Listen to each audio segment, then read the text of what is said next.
महाराज जी, आपके चरणों में कोटि कोटि प्रणाम। राधा वल्लभ श्री हरिवंश। महाराज जी, मेरा मन कभी भी एक निर्णय पर प्रेरित नहीं हो पा रहा। कभी लगता है सिर्फ भक्ति मार्ग पर चलूं, तो कभी लगता है मन संसारिक जीवन की तरफ प्रेरित करने लग जाता है, परंतु किसी भी एक निर्णय पर नहीं पहुंच पा रहा। महाराज जी, इस परिस्थिति में मैं क्या करूं? मन का स्वरूप ही है ये। कबहू मन रंग तुरंग चढ़े, कबहू मन सोच करे धन का, कबहू मन नारी प्यारी लगे, कबहू मन त्याग चले बन का। ये इसका स्वरूप है, इसका स्वभाव ऐसा। इसके स्वभाव को जो मार दे तो वही महात्मा है। अपने निश्चय पर डट जाए वही महात्मा है, नहीं तो सबको फिसला घूम रहा है। कभी भगवान अच्छे लगते हैं, कभी संसार अच्छा लगता है, कभी पाप अच्छा लगता है, कभी पुण्य अच्छा लगता है। यही तो मन की चाल है। इसकी इस चाल को जो रोक दे वही भगवान का भक्त कहा जाता है। इसी की चाल से हमें बार बार जन्म मरण प्राप्त होता है। जितनी जेलें भरी है ना, इसी की चाल से तो भरी है ना। इस मन ने कहा इसको छेड़ दो, छेड़ दिया जीवन। मन ने कहा कि इसको हमें स्वीकार करना है, इसे सुख लेना है।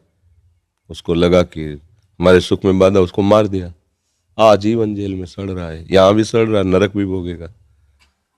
जितने भयानक रोग हैं, जितने भयानक दंड है, ये सब मन के मनोरंजन से ही तो है ना। इसी मन को जो मार दे वही महात्मा है। आपका ही मन ऐसा नहीं, सबका मन ऐसा है। ऐसा सबके मन की दशा, क्योंकि आप केवल अपने मन को देख रहे हैं। बकाया जब जो भगवान में चित्त को जोड़ते हैं वो सबके मन को देखते हैं। सबका मन बिल्कुल सेम टू सेम। अंतर अगर मिलेगा तो कोई भगवान का भजन करके अपने मन को थोड़ा रोक रोक के आगे बढ़ा रहा है, कोई भगवान से विमुख होकर बिल्कुल गिरता चला जा रहा है। वो क्या है, सबका मन ऐसा है। और इसी की गति को जो रोक दे, सा वही मनः कृष्ण पदारविंदयो, अपने मन को भगवान के चरणों में वही महात्मा हो गया, वही सिद्ध हो गया, वही सर्वशक्तिमान हो गया, वही सुखी हो गया। मन हमारा जहां लगता है तो इसका स्वरूप है तदाकार करना। इसकी आदत है, ये जिसमें लगता है वही बन जाता है। जैसे समोसा चटनी, तो मन ही समोसा और चटनी दोनों बनकर रसेंद्री में स्वाद भी ले आएगा, है नहीं कुछ।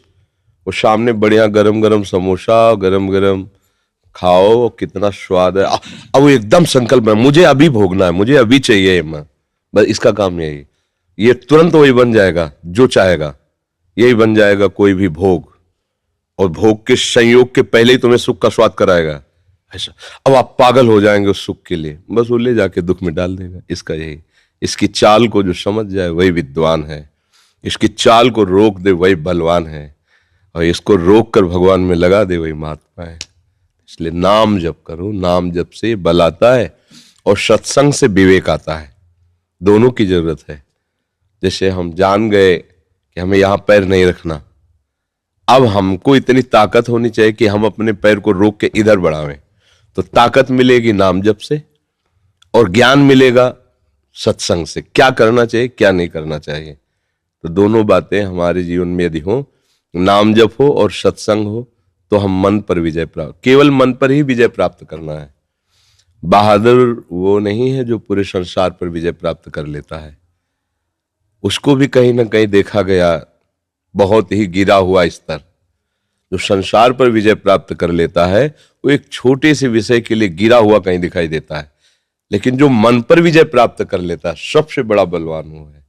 पर मन पर विजय प्राप्त करना बड़ा कठिन होता है, क्योंकि हम मन को सपोर्ट करते चले आए हैं। हमें लगता है मन हमें सपोर्ट कर रहा है, हमें सुख दे रहा है। बस इसी भ्रम के कारण हम मन की अधीनता स्वीकार किए। अगर मन को अधीन करना है तो पहले ये मानना होगा कि मन आज तक सुख नहीं दे पाया, ये फंसाता ही रहा है। सच्ची मानिए, जरा से 2 मिनट के कृत्य के लिए पूरे जीवन जेल की सजा, कितने ऐसे भरे पड़े दृश्य। 2 मिनट मनोरंजन, 2 मिनट, और उसका परिणाम आजीवन या फांसी। कितने भयानक भयानक। तो इसकी चाल को तो रोकना ही पड़ेगा। ऐसा नहीं है जो चाहे कर सको, आप नहीं कर सकोगे, क्योंकि स्वतंत्रता उतनी ही है जितना पुण्य है तुम्हारा। जिस दिन पुण्य खत्म होंगे तो जरा सी बात में फंस जाओगे और पिट जाओगे, बड़े लंबे चले जाओगे। आपको लगेगा अपराध तो ऐसा नहीं, लेकिन वो पूर्व का है, सब जुड़ गया। पुण्य बचाते रहते हैं। जैसे आपके पुण्य हैं, कोई भयानक पाप हुआ तो अगर पुण्य उससे बड़ा है तो आपको सपोर्ट कर देगा, तो आपको लगेगा बच गए, कोई दंड नहीं मिला और वो क्रिया भी हो गई। बच नहीं गए, पुण्य ने बचा, पुण्य नष्ट हुआ, पाप सुरक्षित बना हुआ, उसने कवच की तरह तुम्हें बचा लिया, लेकिन वो नष्ट नहीं हुआ।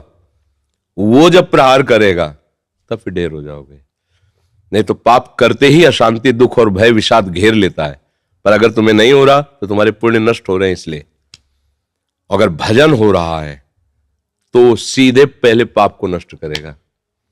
तुम्हारे हृदय में जलन होगी, जहां गलत सोचेगा मन, तुम्हारा हृदय जलने लगेगा कि यार नहीं, अब हम ऐसा नहीं करेंगे। ग्लानि पैदा हो जाएगी, सो आगे निकल जाओगे। तो नाम जप करो, सत्संग सुनते रहो।